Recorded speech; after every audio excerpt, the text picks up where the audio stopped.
You're watching San Diego 6 News at 10. I'm completely 100% legit. The contracting rush before the embers cooled. Service providers were swarming burn areas, but who can you trust? And black shades, a San Diego area man implicated in a worldwide cybercrime that literally exposed millions, including a beauty queen.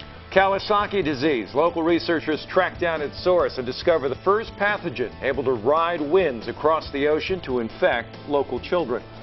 Good evening, and thanks for joining us. I'm Jim Patton. And I'm Netta Iranpour. Firefighters have won the battle over this deadly wave of wildfires. After 176,000 homes received evacuation notices at some point last week, now almost every fire is 100% contained. Let's break it down for you, starting with the only two fires, both at Camp Pendleton, that remain active at this hour. The Las Pulgas fire, blackened 15,000 acres, is now 75% contained. And the San Mateo fire charred 1,500 acres. It is now 97% contained. But as of today, the rest of the fires are 100% contained, with extreme temperatures and those high winds last week. In total, more than 30,000 acres burned across San Diego County. 45 homes, 3 commercial buildings, and an 18-unit apartment complex are gone.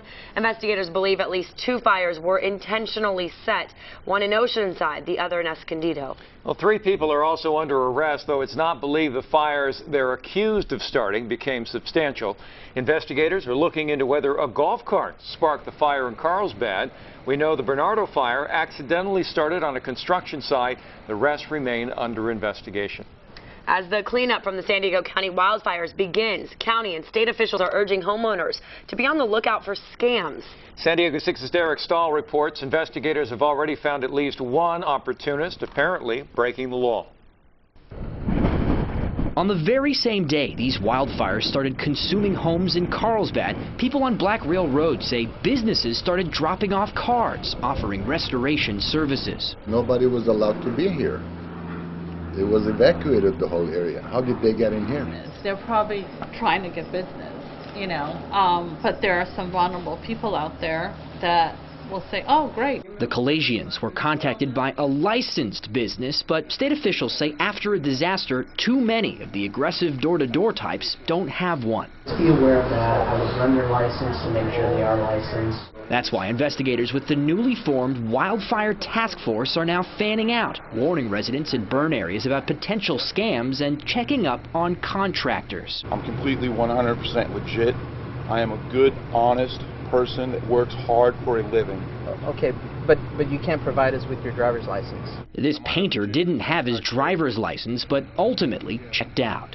Before you hire a contractor, state officials say make sure to get at least 3 bids and check that company's past work. You also want to have a written contract. But state officials say the most important tip, only hire a contractor that's licensed. Victor Espinoza encountered a different kind of problem. He was contacted by a public adjuster, someone who will settle the claim with your insurance company for a fee. You learn as you go.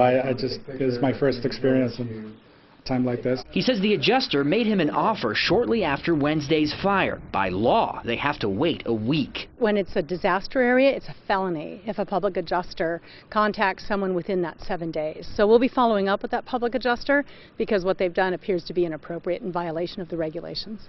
It's one of the many violations these investigators are trying to prevent so the victims of the wildfires don't get burned twice. Derek Stahl, San Diego 6 News. So here are some other important tips. Never pay a contractor in cash. Never pay more than 10% of the total job cost up front. And with that, don't pay more than $1,000. It's also illegal for companies to raise the price of certain goods by more than 10% during these states of emergency. You can find out all the details and who to call if you have any concerns on our website, san-diego6.com. Firefighters in San Marcos took the chance today to thank residents for all they did before and during the fires to make firefighters' jobs easier. But while firefighters wanted to say thank you to residents, residents wanted to thank them. Nancy Aziz joining us live from San Elijo Elementary with more on this mutual appreciation. Nancy. Well, firefighters really wanted to say thank you, but it was turned around on them today. There's just so much love and support in this city for what they have done. This is just one street corner here. You can see all the signs saying thank you, and if you drive down any street here in San Marcos, you will see more of the same. Thank you, firefighters! The appreciation keeps coming at station number 4 in San Marcos. It's awesome. That's firefighters' business. Delivered by thankful residents like 9-year-old Cassidy Arabe. I really want to thank them for saving the town and the cities. We're going to put this up at our station. So many folks thanking the firefighters with handwritten cards and signs, the front lobby looks like this. Barely a free inch of counter space.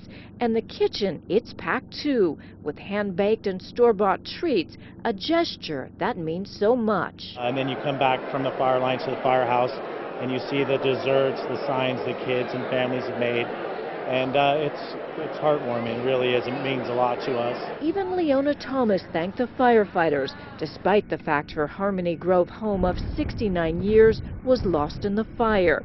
Her daughter-in-law says Thomas knew the firefighters did their best. They stayed till their lives were in danger. They stayed till the end and then left, and she knew that. Elfin Forest Fire Captain Frank Toohey says firefighters don't take losing a home well. He says knowing people still support them makes those losses a little easier. Sometimes we feel a little let down, and it's really very comforting to have the public come in and kind of give us a pat on the back, so to speak. But firefighters had some thanking of their own to do today. We would like to express our thanks to the community. Thank you for preparing your property with defensible space. Thank you for heeding our evacuation warnings. And thank you for having a meeting place for you and your families. Appreciation all around that so many homes are still standing, so many lives spared. In a sea of darkness, there is so much light. And we just think that they're very special. Thank you so much. And firefighters we spoke with say they do not expect thanks. They say they're just doing their jobs. But you can tell even these tough guys are really touched by all of this. We are live in San Marcos. Nancy Aziz, San Diego 6 News. That is so sweet, Nancy. Thank you very much. A lot of thank yous going around tonight. We're not done yet. Meteorologist Sabrina Fine standing by. Sabrina, I know you're feeling pretty grateful too. Yeah, I am. I know myself. We're going to take my daughter as well as some of the neighbors. We're going to take them to Carlsbad, to the firemen there, and thank them with little drawings. And I did get word on the Carlsbad website not to deliver any more food to the Carlsbad firefighters because they just have too much. They're worried that some of it is going to expire and go bad. For us, we are talking about winds. This time not a dry wind, instead pulling in a little bit of moisture. So current gusts out over toward Julian around 29 miles per hour and into Borrego at 24. So a wind advisory up for the mountain and desert communities where they could see gusts 50 to 60 miles per hour, and that stays all the way until 3 a.m. on Wednesday. Along the coast, it's going to be breezy tomorrow, bringing in more moisture, eventually leading to rain. We'll tell you when coming up on the flip side of the break, guys. All right, Sabrina, see you in just a bit. He walked into a barber shop and opened fire. Now police need your help tracking down the murder suspect who remains at large tonight. On May 9th, this man was caught on camera at the Official Cuts barber shop in the 5400 block of Redwood Street. Police say he shot and killed Lamar Kennedy, and tonight officials say the unidentified man remains armed and dangerous. A $1,000 reward is being offered for any information that leads to an arrest. Suspect described as a thin black man in his mid-20s. Tips to Crime Stoppers can remain anonymous. A man who took off after police say he shot his father was arrested tonight. Police say 35-year-old Philip Campbell shot his dad on the Los Coyotes Indian Reservation in East County just yesterday evening. They say he ran into the hills of Hot Springs Mountain after the shooting. Tribal police say Campbell was at a home on the reservation and deputies arrested him without incident today. He will be charged with attempted murder. A man is now admitting to causing a deadly crash in Chula Vista. 29-year-old Michael Reyes pleaded guilty to manslaughter in court today and is now facing 14 years in prison. Police say back in March, Reyes drove a stolen car drunk with meth inside and killed a bicyclist, 44-year-old Daniel Voigt. At the time of the crash, Reyes was already on probation for auto theft and possession of meth.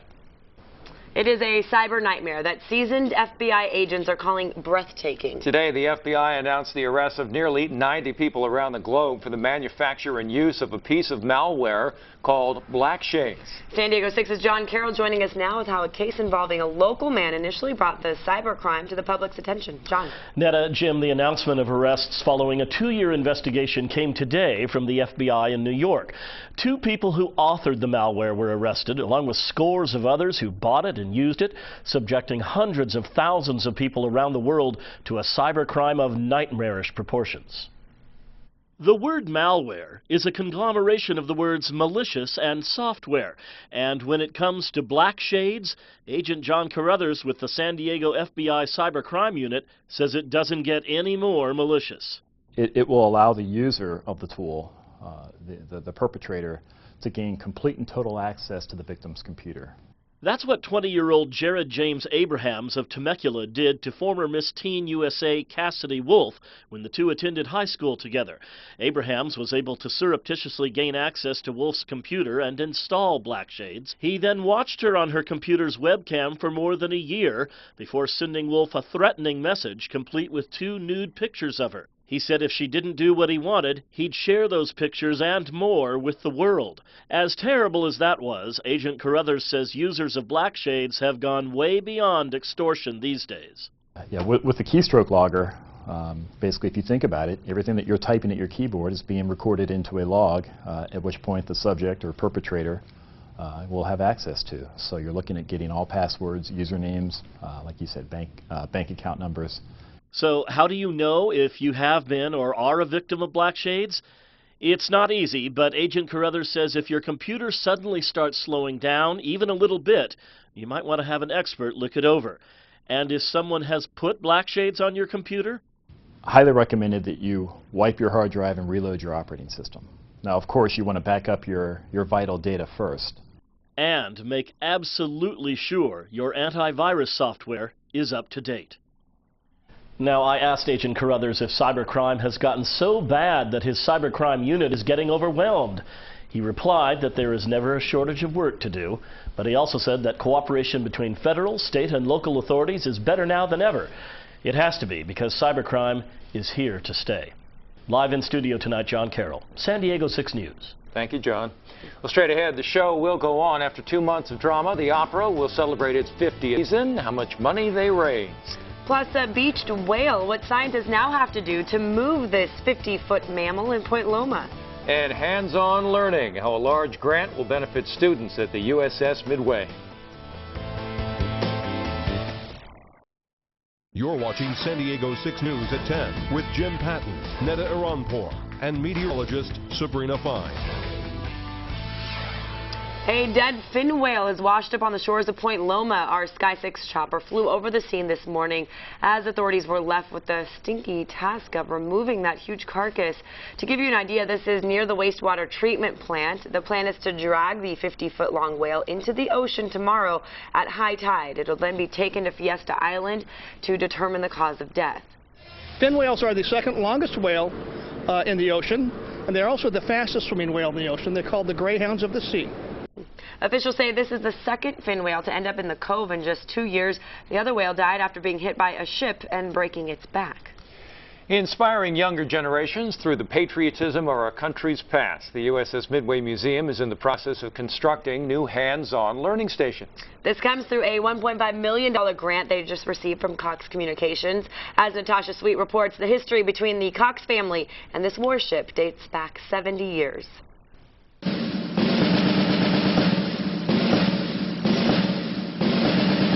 Barbara Cox, daughter of Cox Communications founder James Cox, had the honor of christening the USS Midway back on March 20th, 1945, something that still brings tears to her son's eyes.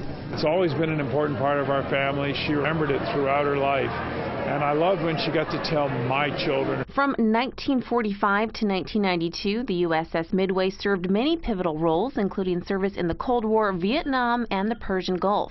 Since 2004, the warship acts as a huge historical site right on San Diego's waterfront. Almost 70 years later, to come back and help with its more humanitarian mission, its education mission, has just been a great opportunity for our company. It's a part of our reason for being here.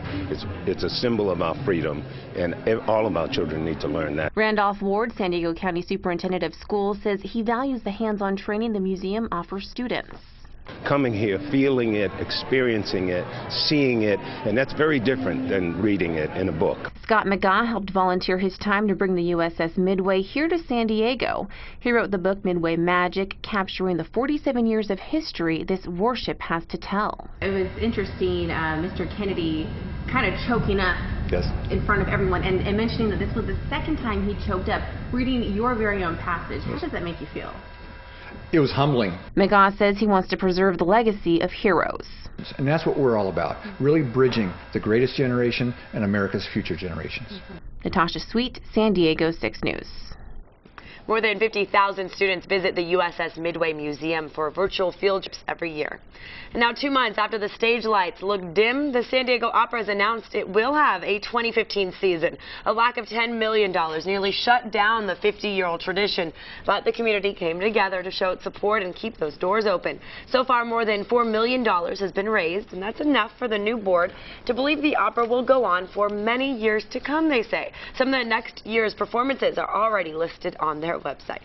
Well, our warm, windy weather, of course, can create fires or help to fuel them, and apparently not too good for fish. Wow. Yeah, I know. It's really shocking when you check out this video. It's right outside of Los Angeles County, and all of the heat, because it was so warm, actually creating the water to get warm as well. The video showing anchovies, halibut, stingrays, sunfish, and octopus. Oh, wow. Among the thousands that were dead. It does look like what happens with the warmer water is it just can't hold as much oxygen. And this is the site out over toward Marina del Rey. And residents there are saying the stench is just overpowering. I can only imagine. And here we talk about our seals. My goodness, this is quite a different scenario, quite a lot of that. All right, we are dealing with quite a lot of winds for us today. In fact, we saw them up to around 31 miles per hour in Mount Laguna, Imperial Beach at around 25. Those high winds are going to pull in a little bit of moisture, eventually even leading to the chance of some rainfall for us. Right now, we are dealing with mostly cloudy skies and 65 degrees. Noticing our wind speeds calm now at 5 miles per hour. Today, they did gust up to 22 in San Diego, and they will stay on the high side for us. Satellite radar increasing that cloud coverage throughout the day. Today, we're right now under the overcast skies. May gray is back, and that is increasing our humidity. A nice sight.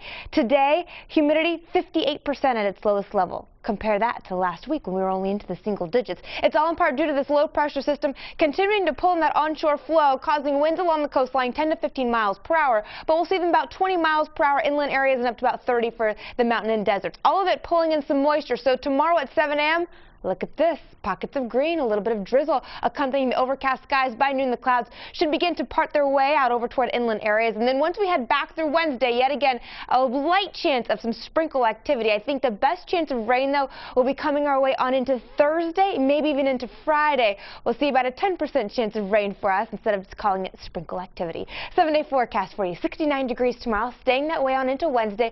Notice 67 Thursday as well, 69 on Friday with that chance of some rain. Inland 70 degrees, 72 on Wednesday. You warm up, though, for the weekend to 81 on Sunday. The mountains 52 degrees, staying windy, also dealing with a chance of rain in the next few days, and the deserts at 81. Let's look at your 7-day forecast, guys. Back to you. Sabrina, thank you very much.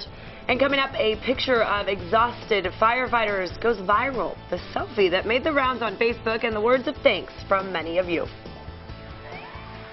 And a bus on fire with the bus driver noticed moments before the flames erupted.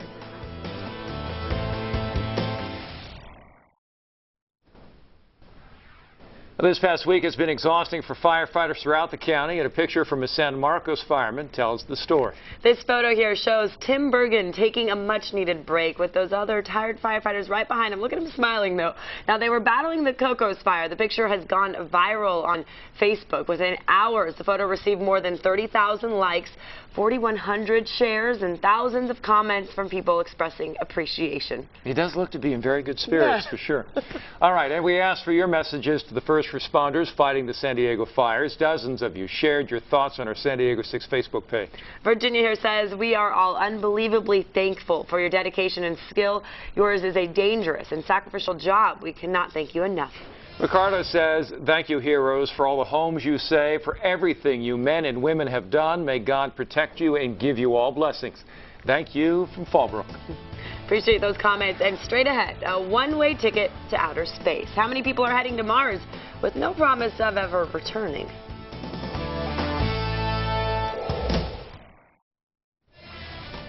It is a trip that would really be out of this world. The first round of cuts is complete for people wanting to colonize Mars. About 200,000 people applied for the one-way venture, but that number now down to 705. The Mars One organization is planning to send 4 people there in the year 2024. Additional groups will be sent later, and the catch is it's not likely any of them can ever come back to Earth. A one-way ticket. And we're showing pictures of the Mars rovers there. That's how you want to be a machine, and then you can stay there as long as you want. What are you going to do up there? All right, straight ahead, car into a house, what the woman behind the wheel said that she was doing. Plus, school fire evacuations, why parents felt stuck and scared as they tried to pick up their kids from school. And major changes, the agency that is being disbanded following the South Korea ferry disaster.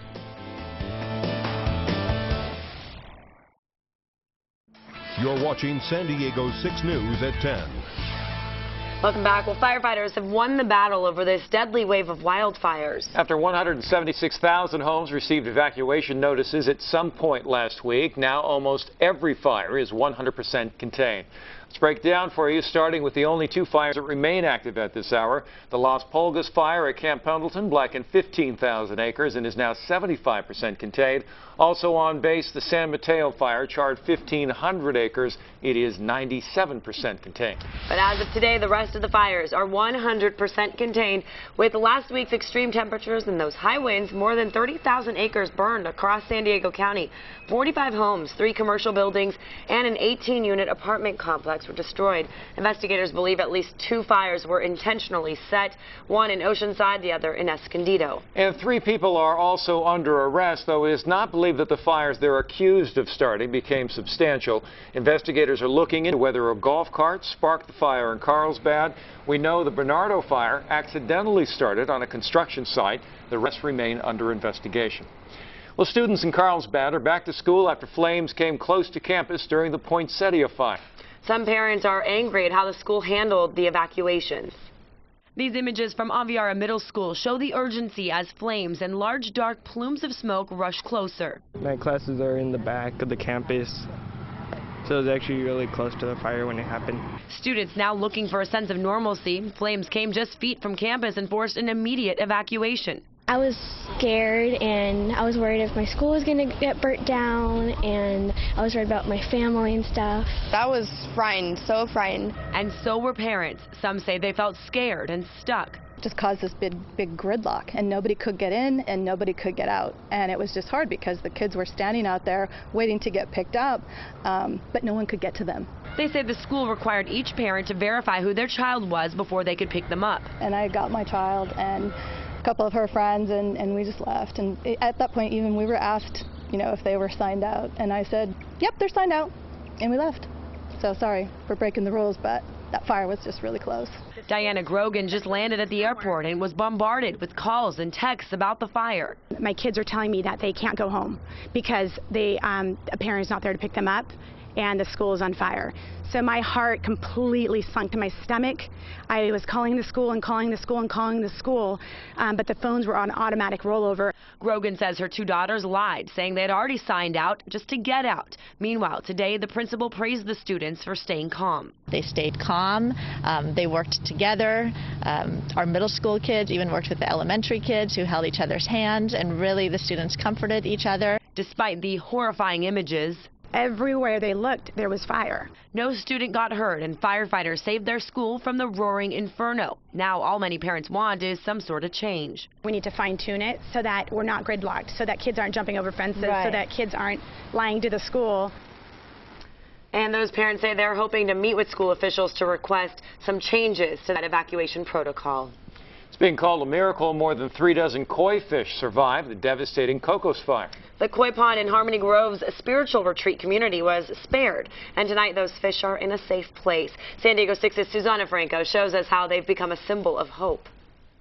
This is a lion that has survived. This is what's left of Chris Meredith's home, ashes and rubble. The Cocos fire, which barreled through the Harmony Grove Spiritualist Association in Escondido, destroyed 26 homes and a church. This was a window and French doors that went out to the patio on the pond. A koi pond Chris Meredith built 25 years ago to bring a sense of peace to the century-old spiritual retreat. These are living creatures. All but 4 of these living creatures survived, proving to be resilient despite the wildfire ash and debris. Better off getting them right into some better water. Monday, members of the San Diego Koi Club gave a helping hand to transfer these lucky fish to a safe place. Jerry Myers dipped his net and scooped out the beautiful fish one by one.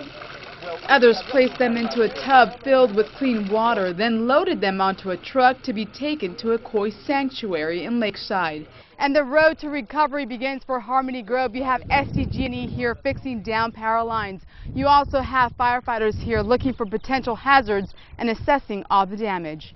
But we want to make sure that there is no trees that can potentially fall because they've been weakened from the fire itself.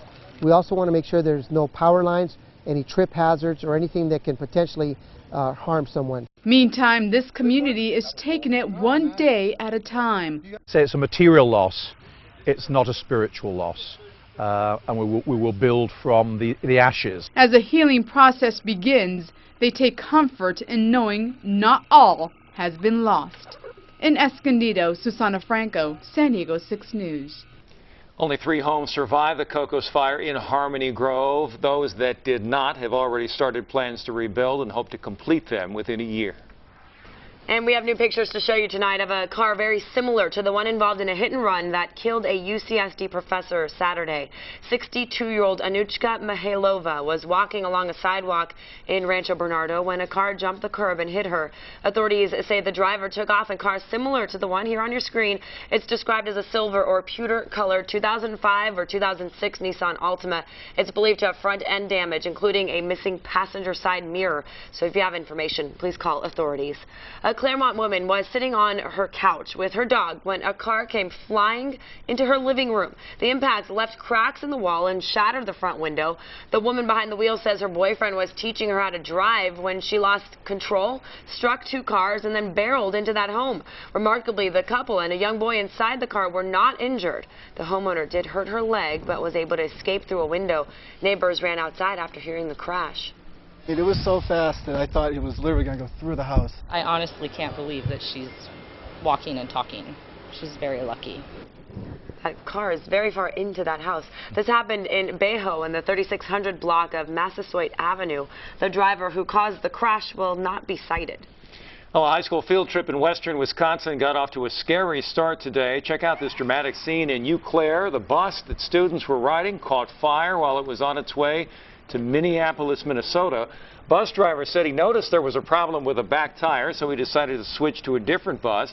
He was on his way to do that when the flames erupted. In all, 37 people were on the bus, including 32 students. Everyone got off safely. We're very fortunate in the fact that these were high school students with their chaperones. The bus was fully evacuated by the time our firefighters arrived, which was good because we had flames leaping up from the back and smoke filling the interior of the bus. Passengers waited about 45 minutes to get picked up by another bus before they headed on their way to Minneapolis. Unclear what sparked that fire. South Korea's Coast Guard will no longer exist because of how it handled last month's ferry tragedy. More than 300 people are dead or missing, most of them high school students. The South Korean president made a tearful tribute to those who lost their lives trying to save others. The president dismantled the Coast Guard today. Critics slammed the Coast Guard for saving the captain and crew before saving passengers. A new safety agency will handle rescue duties, and the police will handle the investigation. The Coast Guard failed in its duty to carry out rescue operation. The reason is because of its structure. Since it was created, it's concentrated on investigation and external growth and has neglected search and rescue tasks. The captain and crew are being investigated for escaping while the ferry sank. 4 of them have been charged with murder. Prosecutors say they believe the ship was overloaded, cargo was not tied down properly, and they say the ferry may have been unstable due to a modification to allow for more passengers. U.S. prosecutors are performing a series of cybercrime crackdowns. So far, they've nabbed more than 90 people after law enforcement shut down 2 separate hacking operations. One of them involved Chinese officers spying on U.S. companies. The other targeted people and their personal computers. Polo Sandoval breaks them down for us. It's a milestone in the fight to stop cyber espionage. Attorney General Eric Holder announced charges against 5 Chinese officials for hacking into American companies to steal trade secrets. The hackers are believed to be officers of the People's Liberation Army in China. These PLA officers maintained unauthorized access to victim computers to steal information from these entities that would be useful to their competitors in China, including state-owned enterprises. China quickly responded, saying that China is itself a victim of U.S. cyber spying, calling the accusations, quote, purely fictitious and extremely absurd. Holder still hopes to extradite the accused hackers to face prosecution in the U.S. The Justice Department also working with police agencies in 17 countries for a separate cybercrime crackdown. More than 90 people are already in custody. They're accused of using Black Shades, a malicious software used by hackers. About 700,000 people around the world have been prey to its silent computer snooping. Miss Teen USA Cassidy Wolf is one of them. A hacker hijacked her webcam last year, using it to take nude pictures of her. This is obviously going to change the way I use my computer for the rest of my life. One of Wolf's classmates eventually pleaded guilty in the case and is serving an 18-month prison sentence. In Washington, I'm Polo Sandoval. Experts are sharing a few basic tips to help you from becoming a victim to a hacker. Don't click on anything you don't know the source of. Hackers often send links in emails to allow them to access your computer. Update your antivirus software on a regular basis and be very careful about connecting to public Wi-Fi. Well, straight ahead, medical forensics, health investigators looking into the first case of MERS transmitted on U.S. soil. Plus, tracking Kawasaki disease. Local researchers determine how this so-called silent killer can start in China and infect kids here in San Diego. Plus, AT&T plans to buy DirecTV, how the purchase could affect you. Good evening, meteorologist Sabrina Fine. Tomorrow will be a windy day, especially out toward inland communities, up to 20 miles per hour at noon. Temps then of 67 degrees at 5 o'clock, looking at 66. Coming up, we'll take a look at your hour-by-hour wind forecast. See you then. It sounds like something out of a science fiction film, a pathogen blown by the wind from China infecting children in Japan, Hawaii, and the western United States. But it is, in fact, very real. It's called Kawasaki disease, and researchers at UC San Diego and Scripps Institution of Oceanography released their findings today that it is able to travel across the Pacific. There's no other example in human medicine of something traveling across an ocean and making people sick. Dr. Jane Burns is the director of pediatrics at the Kawasaki Disease Research Center at UCSD and Rady Children's Hospital. Named for the researcher who discovered it, Kawasaki disease infects about 100 very young children in the San Diego area every year. The eyes get bloodshot, a red rash appears, the lips turn red, the hands and feet become red and swollen. While the symptoms are dramatic, the disease itself is still a relative mystery, not appearing until after the Second World War, and just recently, with the help of climatologists from Scripps, sourced to an agricultural area in northeast China. We're looking for something new that happened after the end of World War II. A lot of changes in the agriculture, a lot of cultural changes during that time. What those changes are putting into the air is still a mystery. What is known is that children with a genetic predisposition need only breathe in the pathogen once to manifest symptoms within 24 hours, which are often mistaken for a simple virus. An assumption that can leave the door open to potentially deadly long-term effects. It will go away, and a child may be left with silent heart damage that has no signs or symptoms until a massive problem, which could be a heart attack later in life. Dr. Burns says more money is needed so researchers can study an array of air samples collected over Japan and nail down what's causing the illness, a disease that was born after 1945 and can do something no other pathogen has ever done: ride the winds across an entire ocean. Something associated with that triggered the appearance of this agent, whatever it is. Jim Patton, San Diego 6 News. Now, Dr. Burns stresses that Kawasaki disease is a treatable condition with a 95% cure rate for cases that are diagnosed and treated early. Meanwhile, continuing research will include working with the Chinese to track down the cause.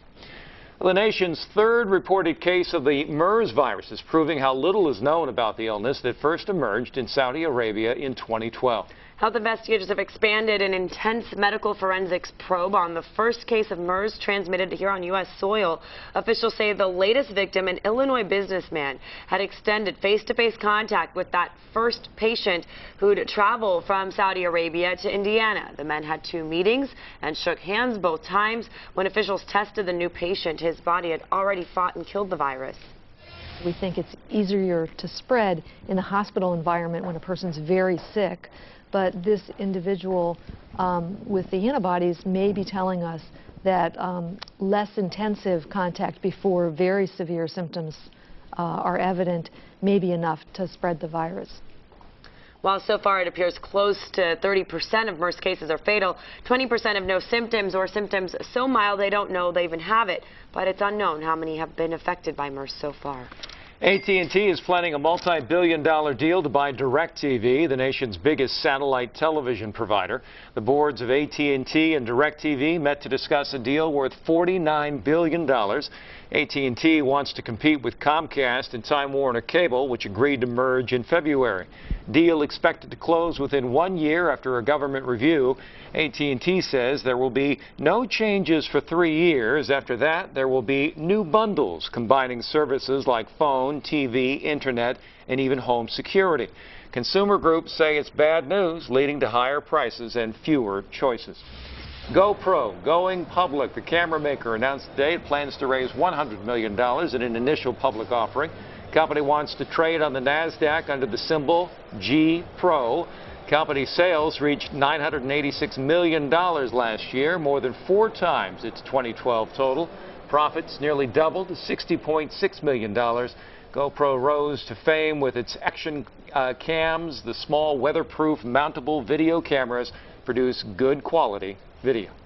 Went out to get coffee during my break today and noticed something coming out of the sky. Was there a GoPro camera on the coffee cup? I wanted to take a picture, but you couldn't see it. A little bit of those raindrops, yeah. right? Well, they were too small probably to technically call raindrops. We'll call it a little bit of drizzle out there. Plus, the wind was blowing. Looking at the flags today, they were just swaying in the wind. We are going to continue with our onshore flow. That's going to provide us with the juicy air, eventually leading to a chance of showers. Today, temperatures slightly below average, sitting at about 67 degrees, normally 69. We're going to stay close to that number and not really anticipating a warm-up, at least until the weekend. We're just going to talk about those winds and the sticky air mass coming our way. Currently, good evening to you in San Diego at 65 degrees. Oceanside 63, Alpine right now at around 55 under mostly cloudy skies. Wind speeds are really generally in the single digits. The one exception out there, out over toward the mountains in Julian, seeing a wind sustained at 29 miles per hour, where a wind advisory remains up until around 3 a.m. on Wednesday. We could see in Borrego, maybe even Julian and Mount Laguna, 50 to 60 mile per hour gusts during that time frame. But everyone will be dealing with the high winds, and it's all from this guy here. A cut-off low pressure system now beginning to enter out over towards California. You can notice that counterclockwise flow, so it's delivering our winds out of the west, pulling in the moisture that is off of the Pacific Ocean, and that is going to increase our humidity out there. I know a lot of kids are going to have, or I guess I should say a lot of women will be having better hair days. People have been complaining about it, so dry out there. Wind forecast showing you starting you off tomorrow at about 8 a.m. Single digits along the coast inland areas. Yet again, only windy spot out over toward the mountains. But by 11 a.m., already picking up the breeze. Oceanside up to 12. Fallbrook at 14. That's nothing. By the time we get to around 5 o'clock, that's when we should see the winds begin to peak. 17 out over toward Escondido, maybe even around 14 in Chula Vista. Normally, we see those winds die down at around sunset, around 7:45 or so. This time they stay with us all the way until 10 p.m. And we'll continue to watch the winds again on into your Wednesday, but this time not looking as strong. Talking only about 15 mile per hour range instead of climbing up to 18. 7-day forecast, 69 degrees tomorrow, a 10% chance of drizzle for you on Thursday. The mountains are inland 70 degrees, maybe dealing with some sprinkles the next few days and a chance of rainfall on Thursday. The mountains 52 degrees, high winds for you going up to 60 on Wednesday. The desert's 81 degrees and you actually get to the mid-80s by Thursday. Guys, back to you. I heard better hair days. Yes. Every person I talked to this weekend kept saying, I mean, really, Sabrina, it's so dry. My hair is really suffering, so. Glad to hear that. Thank you so much, Sabrina. And he's got 99 problems, but his family isn't one. See the photo posted by Beyonce after the family feud went viral. But first, we're going to take a look at what's coming up tomorrow morning. Coming up tomorrow on Wake Up San Diego. Fast food means a fast meal, but not always healthy. We'll have healthier substitutes for your fast food favorites. Plus, how well do you get along with your coworkers? Love you. Love you too. Yeah, what a personality test says about your workmates. That's tomorrow, starting at 5. The late king of pop made a very surprising appearance last night. A virtual Michael Jackson took to the stage at the 2014 Billboard Music Awards. Check this out. She dances into sheets at night. She dances to his needs. Wow, you're right. Very lifelike. The remarkably lifelike hologram of the king of pop performed Slave to the Rhythm. The song is on his newly released album, Escape. Wow. Well, the Hard Rock Cafe put some of its most memorable items up for sale this weekend, including a guitar played by the late George Harrison, a 1962 Rickenbacker guitar sold for $657,000 Saturday. Other Beatles items were also up for sale at the Rock memorabilia auction, including Paul McCartney's Hofner bass and the famed bed-in drawing signed by John Lennon and Yoko Ono. Beyonce is sharing some family photos showing her, Jay-Z, and Solange, their one big happy family. Beyonce posted these pictures to her website today with the headline, My Life. It's a far cry from last week when gossip was buzzing about the three after the video that surfaced of an apparent fight in an elevator. Here's that video. The trio later released a statement about the May 5th incident, saying the family had worked through it and they've moved on. Straight ahead, puzzling people for 40 years, our Rubik's Cube celebrated its birthday.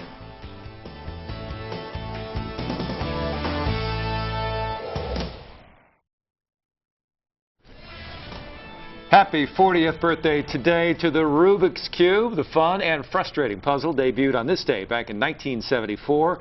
In honor of the day, Google has put up an interactive Google Doodle of a Rubik's Cube on its homepage. The puzzle was invented by a Hungarian architect named Erno Rubik. According to the puzzle's website, there are 43 quintillion, yes, we said quintillion ways to scramble a Rubik's Cube. It took Rubik himself a month to solve his own puzzle. The fastest solve on record is 5.55 seconds. Wow. And it's someone else's birthday today, right? Well, another puzzling enigma celebrating a birthday today. Me and Rubik's, we share the same birthday. Happy birthday to you, Thank too. you. All right, have a great night, everybody. We'll see you tomorrow. Bye-bye.